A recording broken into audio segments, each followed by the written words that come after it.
Hey everybody, my name is Shawn. I'm from Austin, Texas. Hi, Shawn. Good to see you guys. Good to meet you. And I'm going to be talking about the legend of Kalimar, which is a story of a young boy's journey to manhood. So it's a basic story.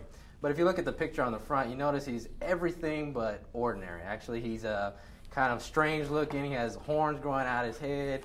He's gray. So he's not really ordinary. Plus, when you think about it, he was born, his mom died giving birth to him. He doesn't know who his dad is. In fact, he don't even know what his dad is. So he's really not an ordinary kid. And for the village that he lives in, which is a small backwoods town that they're a little prejudiced and have this high and mighty type attitude toward him, they really hate him. They despise him. The kids ostracize him, throw rocks at him. They just totally hate this guy. And they really want to find out the way to get rid of him. Some way, any reason. And the only reason they tolerate him is because of his grandmother. He's being raised by his grandmother, and his grandmother is a respected member of the community. But they finally find their way when finally he falls in love with the most beautiful girl in the village. And so that relationship, she reciprocates those feelings. But she's engaged to be married to the governor of the land. And so that leads to a tragic situation, which leads to his banishment. So the story really follows Kalimar as he's going from country to country, land to land, and he's really we're experiencing his life as we see him.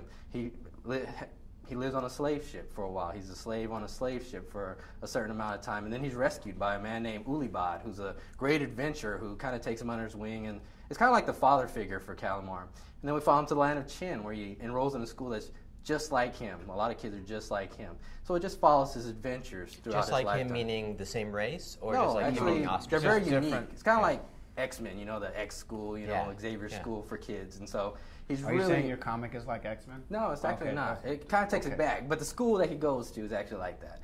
And so they actually take it back in time. It's kind of like a superhero, but you take it back in the time of Hercules and things like that. But so, do you mind, does Kalimar have any sort of special... Kalimar does have special abilities. He's he's a son of a Titan, and that's really the secret behind him. The Titans are actually... I got the idea from an episode of Star Trek where it was about Apollo and the Olympians, but they're actually aliens and stuff like that. So they go from country to country, planet to planet, and kind of relive this whole race thing, kind of influencing the nations around them, the planet that they land on. And so Kalimar is kind of like a half-breed, half this, but he's actually super strong. He has invulnerability, but and then but the other thing is he's also handicapped. He has a muscular disease that he has to cope with. Can you tell us what's going on here with it flying up in the air? And is He this just blood? got the crap kicked out. Yeah, he just got knocked out. By these the kids guys, were the throwing town rocks guys, at him. yeah. They hate him. That's great. Yeah. And they actually had like the big kid. They always kind of manipulate the handsome kid too, and he's a real strong kid. And it's like, hey, take care of this guy. He just got knocked out. This is really the story of somebody who just wants to find a place to belong. Yeah. It actually follows the journey of him trying to find a place to belong. Now, is this pretty straight? Are there some wacky things that are in it? How does... Well, it's actually a pretty straight story. I like to take the superhero aspect of it. It's kind of like a Spider-Man tale. You see Spider-Man kind of grow up to be the man that he is. Does he get to come back and kick some butt on these guys? That's the awesome part. To As a child, he allows people to pick on him. He's always like, well, I got to be the best person I can, and maybe they'll like me.